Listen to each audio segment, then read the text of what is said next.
கன்னி தெய்வம் துணை. கன்னி தெய்வத்தை வணங்கக்கூடிய கன்னி தெய்வங்களின் குடும்ப உறவுகளாகிய என் அன்பு உறவுகள் அனைவருக்கும் என்னுடைய நெஞ்சார்ந்த வணக்கத்தை தெரிவித்துக் கொண்டு, இதோ சென்னையில் உங்கள் ரூபனிசா லைசால் அத்தைகளின் சார்பாக, நம் குடும்பத்தின் சார்பாக, நம் உறவுகளின் சார்பாக இந்த சேவையை சென்னையில் தொடங்கியுள்ளோம். சென்னையில் ரோட்டோரம் தங்கியிருக்கக்கூடிய, வீடுகள் இல்லாத, மிகவும் கஷ்டத்தில் இருக்கக்கூடிய இந்த உறவுகளை பார்த்து நேரடியாக சென்று அவர்களுக்கு நாம் சேலைகள் மற்றும் போர்வைகள் மற்றும் சாரம் இவைகளெல்லாம் வழங்கி கொண்டிருக்கிறோம். இதோ அன்பு தம்பி வெற்றி அவர்கள் இப்பொழுது லுங்கி வழங்கி கொண்டிருக்கிறார். இது அனைத்தும் நம் அத்தை தெய்வங்களின் ஆசீர்வாதத்தால் நடைபெறக்கூடியது. நாமெல்லாம் இந்த உலகத்தில் வாழ்வதற்காக தெய்வங்களை தேடிக்கொண்டிருக்கிறோம். நம் வாழ்க்கையில் கஷ்டம் என்று கூறிக்கொண்டிருக்கிறோம்.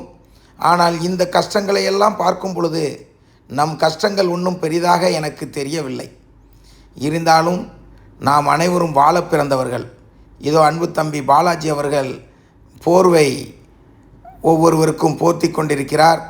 இதோ இந்த பெண்மணிக்கு போர்வை வழங்குகிறார். இப்படி அடுத்தபடியாக அன்பு சகோதரர் ரமேஷ் அவர்கள், நம் ரூபனிசா லைசால் அத்தைகளின் இவரும் ஒரு அன்பு பிள்ளை. இதோ மாற்றுத்திறனாளி அவர்களுக்கு, மாற்றுத்திறனாளியாக இருந்து அவர் வீடு இல்லாமல் ரோட்டில் படுத்திருக்கிறார். இங்கே மழை பெய்து கொண்டிருக்கிறது. இந்த மழையிலும் நாம் அனைவரும் சென்று அங்கே தங்கியிருக்கக்கூடியவர்களுக்கு போர்வைகள் போர்த்தி கொண்டிருக்கிறோம். ஆனால் நமக்கு அது கஷ்டம் அல்ல. ஆனால் அவர்கள் அதில் படுக்கிறார்கள். பாருங்கள், கால் இல்லை, கையில்லை, குடும்பம் என்று யாரும் இல்லை, தன்னை சுற்றி தன்னை பாதுகாக்க எவரும் இல்லை. இவர்களுக்கு யார் உறவு? இவர்களுக்கு என்ன இருக்கிறது இந்த வாழ்க்கையில்? சொல்ல வார்த்தையே இல்லை. யோசித்து பாருங்கள். அனைவரும் எங்கே படுத்திருக்கிறார்கள் என்பதை யோசித்து பாருங்கள். பிளாட்ஃபார்ம் என்று கூறுகிறோம், ஆனால் அதையும் தாண்டி ரோட்டோரமாக படுத்திருக்கிறார்கள். இவர்கள் வாழ்க்கையில் என்ன சாதித்து விட முடியும்? இவர்கள் வாழ்க்கையில் இனிமேல் என்ன இருக்கிறது? ஆகவே அன்பு பிள்ளைகளே, தெய்வங்களை நம்பக்கூடிய என் கன்னி தெய்வ குடும்ப உறவுகளே, இயன்றதை செய்வோம். இயலாதவர்களுக்கும் இல்லாதவர்களுக்கும் என்ற பழமொழி என்று சொல்வதை விட இது நம்முடைய உறுதிமொழி. இந்த ரூபனிசா லைசால் அத்தைகளின் பிள்ளைகளாகிய நாம் இயன்றதை செய்வோம். இல்லாதவர்களுக்கும் இயலாதவர்களுக்கும். இங்கே படுத்திருப்பவர்கள் எல்லாம் யார் என்று கேட்டால் இல்லாதவர்கள், இயலாதவர்கள், இனி இந்த வாழ்வில் என்ன இருக்கிறது என்று வெறுத்தவர்கள். ஆகவே சிலர் கூறலாம், இதில் பலரும் போதையில் இருப்பார்கள் என்று. அவர்கள் எப்படி இருந்தால் என்ன? ஆனால் அவர்களுக்கென்று என்ன இருக்கிறது? எதுவுமே இல்லையே. பிறகு அவங்க எப்படி இருக்கணும்னு நினைப்பாங்க? வாழ்க்கையில் வெறுத்துருவாங்க. வெறுத்த போதிலும் இதோ பாருங்கள், ஒரு தாய் பயத்தை பாருங்கள். எத்தனை விபரீதத்தை அவர்கள் சந்தித்திருப்பார்கள், எத்தனை கொடூரத்தை அவர்கள் சந்தித்திருப்பார்கள். நாங்கள் ஒவ்வொருவருக்கும் ஆடைகள் வழங்க செல்லும் பொழுது சிலர் பயந்து வேண்டாம் வேண்டாம் வேண்டாம் அப்படின்னு சொல்லும் பொழுது பிறகுதான் அவர்கள் யோசிக்கிறார்கள், ஓஹோ நமக்கு உதவி செய்ய வந்திருக்கிறார்கள் என்று.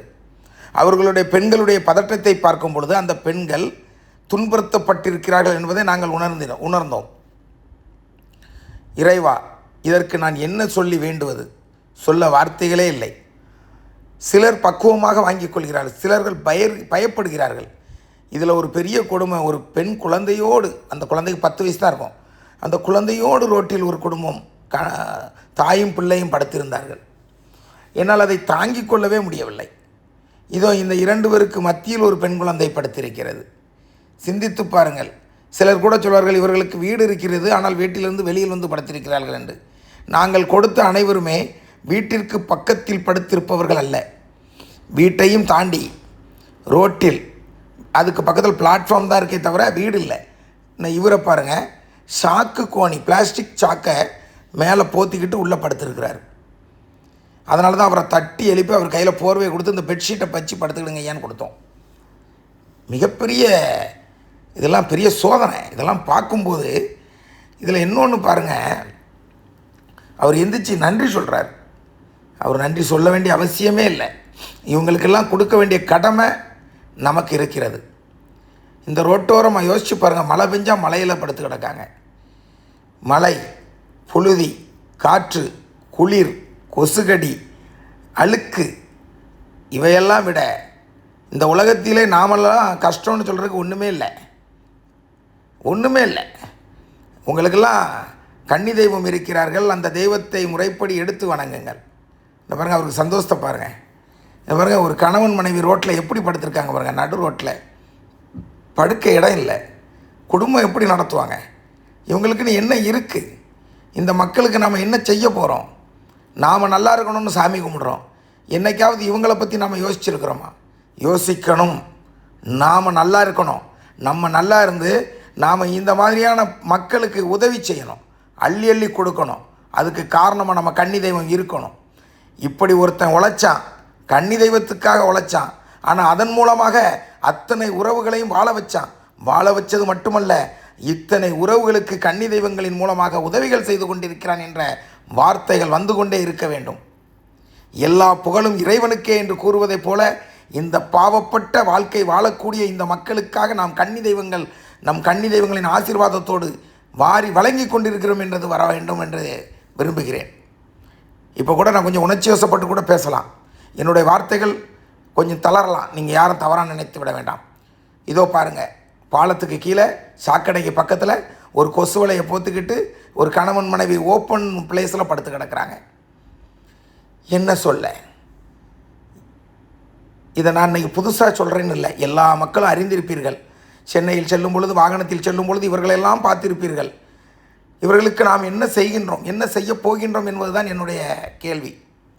மீண்டும் இவர்களை பார்க்க சென்னை மீண்டும் வரப்போகிறேன். இன்று நம்ம ஒன்றும் ரொம்ப செஞ்சிடலை, ஒரு 210 பேருக்கு தான் செஞ்சோம்.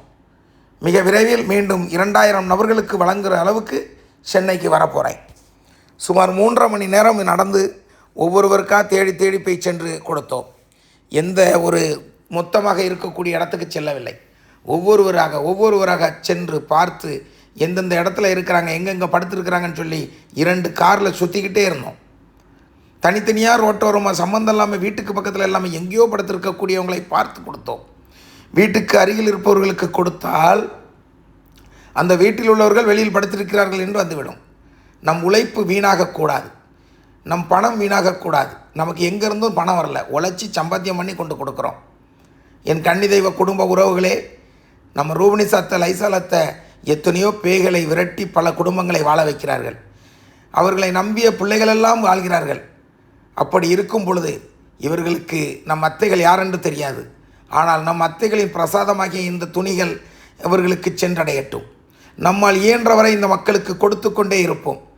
சென்னை மட்டுமல்ல, தமிழ்நாடு மட்டுமல்ல, எங்கெல்லாம் நான் செல்கிறேனோ அங்கெல்லாம் தர்மம் நடந்து கொண்டே இருக்கும். தர்மம் இல்லாத இடத்தில் நான் இருப்பதில்லை. நான் இருக்கும் இடத்தில் தர்மம் இருக்கும். இதோ பாருங்கள், இதைத்தான் சொன்னேன். ஒரு குழந்தை படுத்திருக்கு, ஒரு தாய் படுத்திருக்கு. அந்த குழந்தைக்கு 10 வயசு தான் இருக்கும். என்னால் ஏற்றுக்கொள்ள முடியாத ஒன்று இது. நம் குழந்தை 10 வயது குழந்தையை நாம் இப்படி படுக்க வைப்போமா? சிலர் கன்னி தெய்வத்தை விவரம் தெரியாமல் வெளியே வச்சு கும்பிடுவாங்க. அதுக்கு நான் இதை தான் சொல்லுவேன். உன்னுடைய குழந்தையை நீ வெளியே ரோட்டில் படுக்க விடுவியா? வீட்டுக்குள்ளே தானே படுக்க விடுவா என்று சொல்லுவேன். ஆனால் இவர்களுக்கோ வீடுகள் இல்லை, ரோட்டில் படுத்திருக்கிறார்கள். இதில் சில தவறும் இருக்கிறது. சிலர் மது போதையில் கூட இருக்கிறார்கள். அதை நான் தவறாக எண்ணவில்லை. அவருக்கு எதுவுமே இல்லை. ரோடு தான் வீடு, வீடு தான் ரோடு. அவருக்குன்னு குடும்பம் இல்லை, எதுவும் இல்லை. அவர் என்ன நினைப்பார்? கையில் 100 ரூபா தரம் எடுக்கிறாரு, 100 ரூபா இருக்குது, குடிக்கிறார். இவ்வளோ தான் அவர் வாழ்க்கை. எதை கொண்டு செல்ல போகிறோம் என்பதை அவர் வெறுத்திருப்பார். ஆகவே அந்த குறைகள் எல்லாம் என் கண்களுக்கு தெரியவில்லை. என் கண்களுக்கு தெரிந்ததெல்லாம் ரோட்டுக்கரையிலே படுத்திருக்கிறார்கள். மழை பெய்கிறது. நாங்கள் போகும்போது மழை தூரிக்கிட்டு இருந்து, இந்த மலையில் அவங்க எப்படி படுத்திருக்கிறாங்க?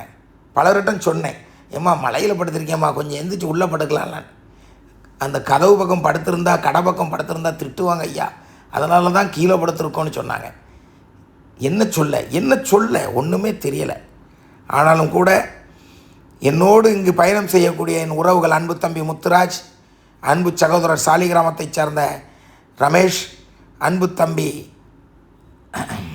பாலாஜி, அன்பு தம்பி வெற்றி மற்றும் என்னுடைய வாகனோட்டி, என்னுடைய வாகனத்தை இயக்கக்கூடிய அன்பு தம்பி மூர்த்தீஸ்வரன், இவர்களோடு இணைந்து உங்கள் உறவு கன்னி தெய்வத்தின் மூத்த மகனாகிய அழைக்கக்கூடிய உங்கள் லைசால் நெட்வொர்க் ஆகிய நான் இயன்றதை செய்வோம் என்று செய்து கொண்டிருக்கிறோம். இதுலேயும் ஒரு தப்பு நடக்குது அப்படின்னா சில ஆட்கள் 2 முறை வந்து கேட்குறாங்க. அதையும் தாண்டி யோசித்து வழங்க வேண்டியிருக்கிறது. ஏனென்றால் நம் உழைப்பு வீணாகக்கூடாது. இதோ கோயம்பேடு மார்க்கெட்டில் பஸ் ஸ்டாண்டுக்கு அருகில் வழங்கி கொண்டிருக்கிறோம். இங்கே நீங்கள் பார்த்தீங்கன்னா ஒரு பெரிய கொடுமை என்னென்னா, படுத்திருக்கிற இடத்துலலாம் பெரிய பெரிய எலியாக வந்து நிற்கு. ஒரு அவசரத்தில் அந்த ஆட்களை பார்த்து எலிகள் இவர்களுக்கு மேலோடி ஏறி செல்கிறது. ஆனால் பாவம் அப்படியே படுத்திருக்கிறார்கள். என்ன செய்ய, நம்மளால் என்ன செஞ்சிட முடியும்? ஆனால் ஒன்று, நம்மளால் அவ்வப்போது சென்று இவர்களுக்கு ஆடை வழங்கிட முடியும் என்ற நம்பிக்கை இருக்கிறது. நிச்சயமாக சென்னை செல்லும் பொழுதெல்லாம் இப்படி ஏதாவது செய்துவிட வேண்டும் என்று எண்ணிவிட்டேன். முடிவும் எடுத்து விட்டேன். ஆகவே இயன்றதை செய்வோம், இயன்றவரை செய்வோம், இல்லாதவர்களுக்கு செய்வோம், இயலாதவர்களுக்கு செய்வோம். என்னோடு இணைந்து எவர் வந்தாலும் அவர்களை இணைத்து கொண்டு நான் இந்த தர்ம பயணத்தில் ஈடுபட இருக்கிறேன்.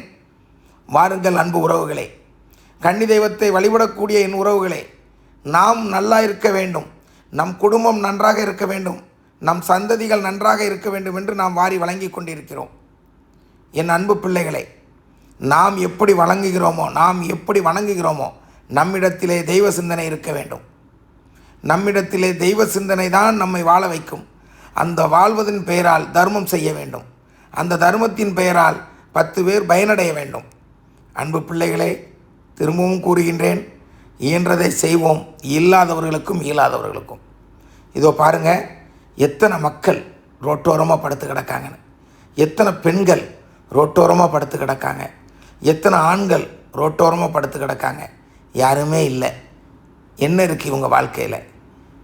இவங்களுக்கு நாம் இது கொடுத்து நிறைய போதா? இல்லை இல்லை இல்லை இல்லை, நிறையாது. முடிஞ்ச வரைக்கும் கொடுப்போம், பயனடையட்டும். இதோ சேலைகள் வழங்கி கொண்டிருக்கிறேன், ஆண்களுக்கு லுங்கி வழங்கி கொண்டிருக்கிறேன். வாங்கிய ஆலை திரும்ப வருகிறது. தவிர்த்து பார்க்கிறேன், தவிர்க்க முடியவில்லை. அப்படி இருந்தும் அவருக்கு மீண்டும் இன்னொரு முறை கொடுத்து அவரை வழி அனுப்பி வைக்கிறேன். என்ன செய்வது? சொல்ல வார்த்தைகள் இல்லை. எவ்வளவு நாளும் கொடுக்கலாம், அவங்களுக்கு எவ்வளவு நாளும் கொடுக்கலாம். நிச்சயமாக மீண்டும் சென்னைக்கு வர இருக்கிறேன். என் கன்னி தெய்வ குடும்ப உறவுகளின் உதவியோடு என் பிள்ளைகள் எனக்கு இங்கே சேவைகள் செய்ய என்னோடு துணை இருந்து என்னுடன் பயணித்து கொண்டு இப்பொழுது சரியாக 3 மணிக்குத்தான் என்னை விட்டு சென்றிருக்கிறார்கள். விடியற்காலை 3 மணிக்கு. இரவு சரியாக 10:30 மணிக்கு கொடுக்க ஆரம்பித்தோம். விடியற்காலை 3 மணி வரை நாங்கள் வழங்கி கொண்டே இருக்கிறோம். எங்களால் இயன்றது ஒன்று கூட நான் அதிகமாக சொல்லவில்லை. 210 ஆடைகளை வழங்கியிருக்கிறோம். இன்று 210, மீண்டும் ஆயிரக்கணக்கானோருக்கு வழங்க இருக்கிறேன். நிச்சயமாக மீண்டும் அடுத்த முறை ஆயிரக்கணக்கானோருக்கு வழங்க செல்கிறேன். சுமார் 3-4 வண்டிகளில் சென்று வழங்கப் போகிறேன்.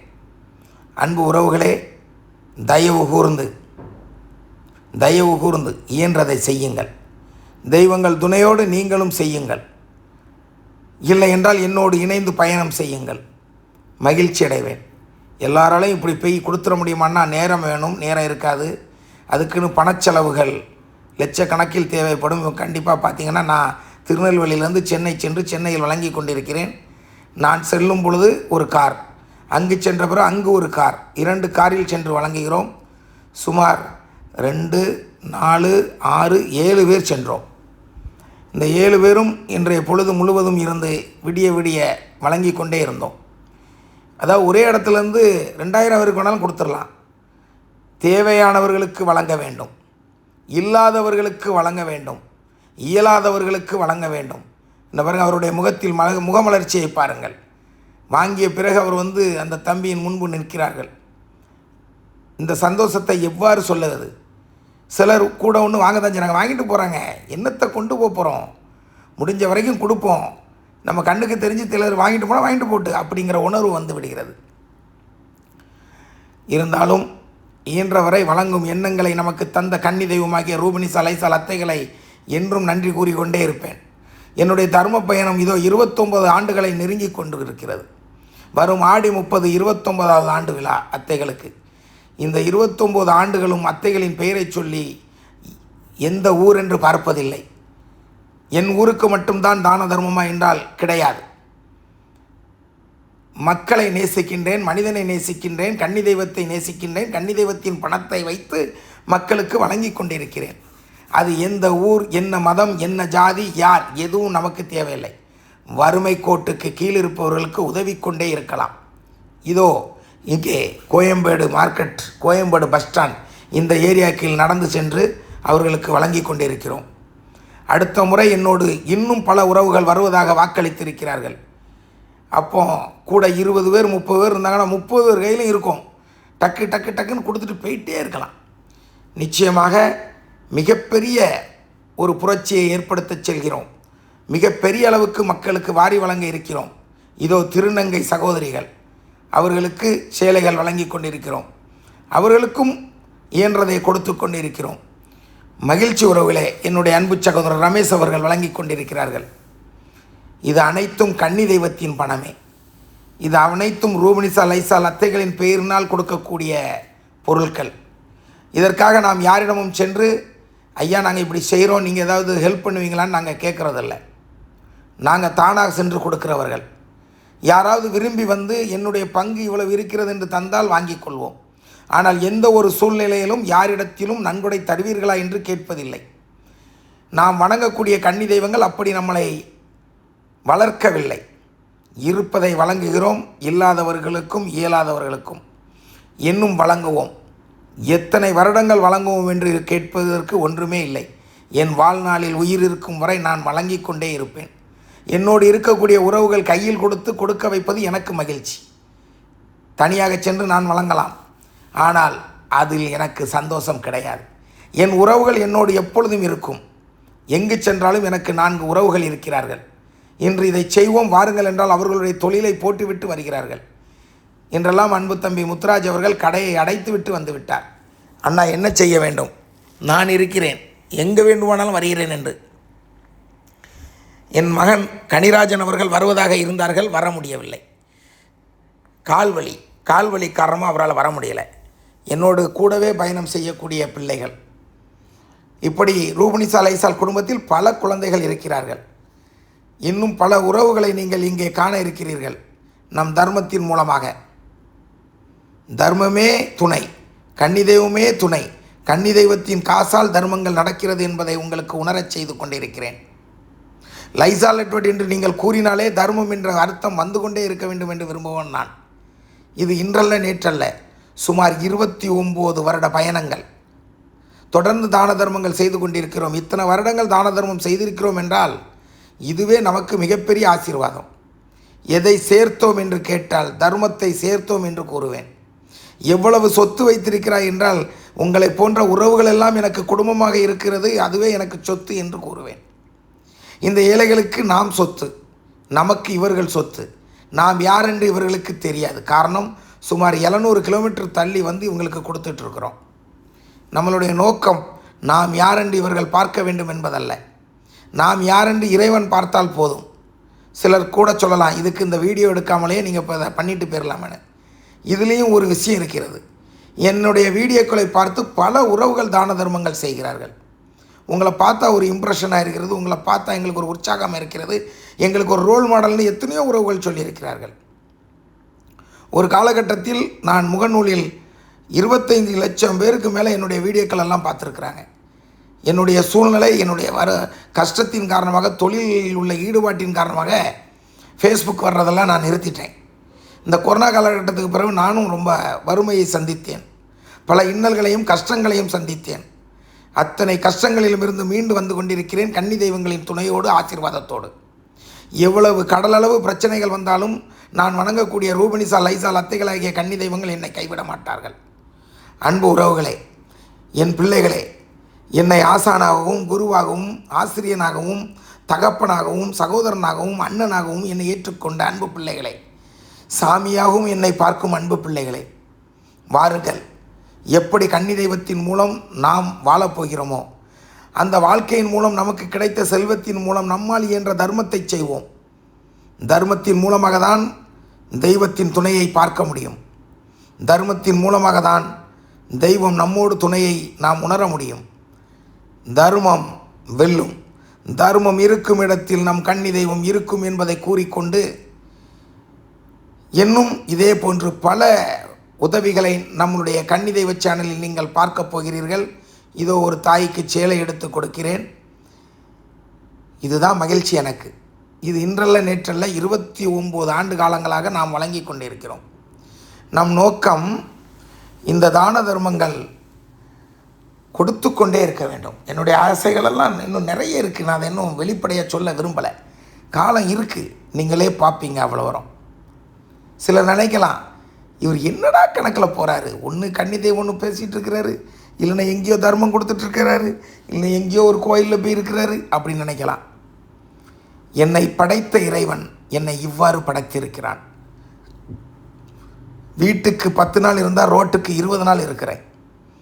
வீட்டுக்கு குடும்பத்துக்கு 10 நாள் இருந்தால் ஊருக்கு 20 நாள் உழைக்கிறேன். இதுதான் எனக்கு ஆனந்தம். எதை பற்றியும் எனக்கு கவலை இல்லை.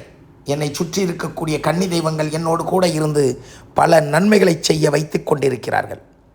இன்னும் எவ்வளவோ நன்மைகளை செய்ய காத்திருக்கிறோம். செய்வோம் என்பதை உறுதியாக கூறிக்கொண்டு, கன்னி தெய்வத்தின் ஆசீர்வாதத்தோடு வாழக்கூடிய அன்பு பிள்ளைகளே, தொடர்ந்து பயணிப்போம். அனைத்து பதிவுகளையும் ஒன்றன் பின் ஒன்றாக பாருங்கள். சுமார் 290 பதிவுகளை தாண்டி இங்கே நாம் பதிவு செய்திருக்கிறோம். ஒவ்வொரு பதிவுகளும் சாதாரணப்பட்ட பதிவுகள் அல்ல.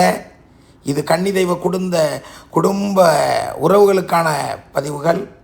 கன்னி தெய்வம் கொடுத்த உறவுகள் நீங்களெல்லாம் என்னோடு பயணம் செய்து கொண்டிருப்பதே நான் செய்த ஒரு மிகப்பெரிய பாக்கியம். அன்பு பிள்ளைகளே, தயவு கூர்ந்து என்னோடு பயணம் செய்வது பெரிதல்ல, தர்ம சிந்தனையோடு பயணம் செய்யுங்கள். நிச்சயமாக இந்த வாழ்வில் நாம் வெற்றியடைய பிறந்திருக்கிறோம் என்று கூறிக்கொண்டு, மீண்டும் அடுத்த பதிவில் உங்கள் அனைவரையும், இதோ ஒரு மாற்றுத்திறனாளி சென்னையில் பிளாட்ஃபார்மில் யதார்த்தமாக அமர்ந்திருந்தார். இரவு 2 மணி அளவில் அவரை பார்த்து அவருக்கும் வேஷ்டி மற்றும் போர்வை வழங்கினோம். மகிழ்ச்சி உறவுகளே, மீண்டும் அடுத்த பதிவில் உங்களை சந்திக்கிறேன். சொல்வதற்கு வார்த்தைகள் இல்லை. இப்பொழுது இந்த பதிவை 3:34 பதிவு செய்து கொண்டிருக்கிறேன். இன்னும் எவ்வளவோ நன்மைகள் செய்ய இருக்கிறோம். நீங்களெல்லாம் அதை பார்ப்பீர்கள். இதையெல்லாம் நாம் எவ்வாறு செய்ய போகிறோம் என்றால், தலைமை கன்னி தெய்வமாகிய ரூபனிசால் ஐசால் அத்தைகளின் ஆசீர்வாதத்தோடு, அவர்களின் பெயரோடு, அவர்களின் மூலமாக பெற்ற பணத்தோடு நான் செய்ய இருக்கிறேன். நீங்களும் விருப்பம் இருந்தால் எங்களோடு இணைந்து கொள்ளலாம். உங்கள் ஊரிலும் இவ்வாறு பட்ட இவர்கள் இருந்தால் என்னிடத்தில் கூறலாம். உங்கள் ஊருக்கும் வந்து நான் தான தர்மங்கள் செய்ய காத்திருக்கிறேன். நீங்கள் கூறினால் நான் வருவேன் என்பதை உறுதியாக கூறிக்கொண்டு, இன்றைய பதிவிலிருந்து விடைபெற்று மீண்டும் அடுத்த பதிவில் உங்களை சந்திக்கும் வரை விடைபெறுகிறேன். உறவுகளே, கன்னி தெய்வத்தின் துணையோடு எந்த அளவிற்கு வாழ்ந்து கொண்டிருக்கிறேன், எந்த அளவுக்கு நன்மைகள் செய்து கொண்டிருக்கிறேன் என்பதை பார்த்து நீங்களும் கன்னி தெய்வத்தை வணங்கி வாழ்வில் வெற்றியடைய உங்களை மனதார வாழ்த்துகிறேன். இன்று கூட சென்னையில் ஒரு குடும்பத்தை பார்க்க நேற்று சென்றிருந்தேன். கன்னி தெய்வத்தை பற்றி அங்கு பல நிமிடமாக பேசிக்கொண்டிருந்தேன். மகிழ்ச்சி உறவுகளே, கன்னி தெய்வமே துணை.